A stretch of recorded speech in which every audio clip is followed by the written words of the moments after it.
अपने अपने और अपने क्या कहते हो? हमें कुछ समझ नहीं आता।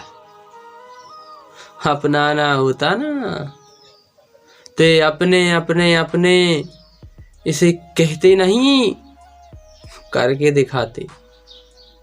जिंदगी का एक उसूल बना लो, जिसे अपना लिया उसे ठुकराना नहीं, जिसे ठुकरा दिया उसे अपनाना नहीं। क्योंकि जिंदगी में खराब और शराब दोनों की जरूरत है। एक बात हमेशा याद रखना, जमाना कितना भी बदले पर आप सदा एक जैसे रहना। क्योंकि जमाना देख देख कर आपकी इतनी बुराइयां करने लगता है, जब आप तरक्की करते हो ना अपने भी भड़क जाते हैं। इसलिए अपनों को बचाने के लिए हमें सदा एक से रहना होगा। परिवार को टूटने से बचाने के लिए दूसरों को अपने परिवार की किसी भी बात को कभी ना बताएं, और कभी भी अपनी घर की, परिवार की, अपने रिश्तेदारी की बातें किसी से कभी भी शेयर ना करें। क्योंकि ज़माने में किसी का कोई साथ नहीं देता, लेकिन सदा अपने ही काम आते हैं।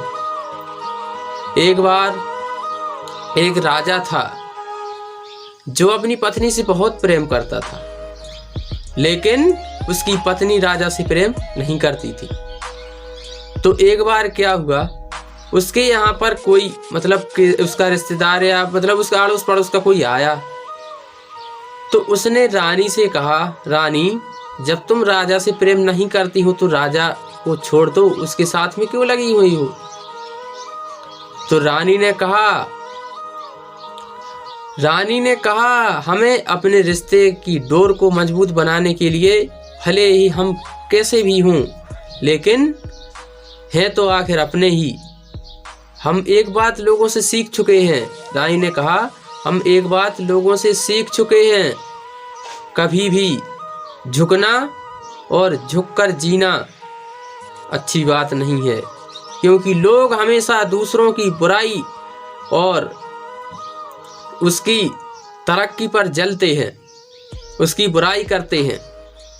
लोगों को दूसरों की तरक्की देखना कभी भी अच्छा नहीं लगता। इसीलिए हमें किसी से अपने घर की, परिवार की, कहीं की भी बुराई, अपने किसी भी बात को शेयर नहीं करना है। तीसरी और आखिरी बात, हमें सदा अपने जीवन को एक पूंजी की तरह रखना है। मेरा कहने का मतलब यह है कि पूंजी की तरह मतलब हमारा जीवन इतना कीमती है कि हम दो कौड़ी के लोगों पर बर्बाद नहीं करेंगे, और छोटी छोटी बातों पर इसको छोड़ने की बात या किसी भी प्रकार का तनाव अपने जीवन में नहीं लाएंगे। क्योंकि हमें इस जीवन का मूल्य पता होना चाहिए, ताकि हमारा जीवन सुरक्षित और स्वच्छ रहे और सदा एक दूसरे की प्रति भावना रहे, और किसी की बुराई, निंदा और कभी भी किसी का अपमान ना करें।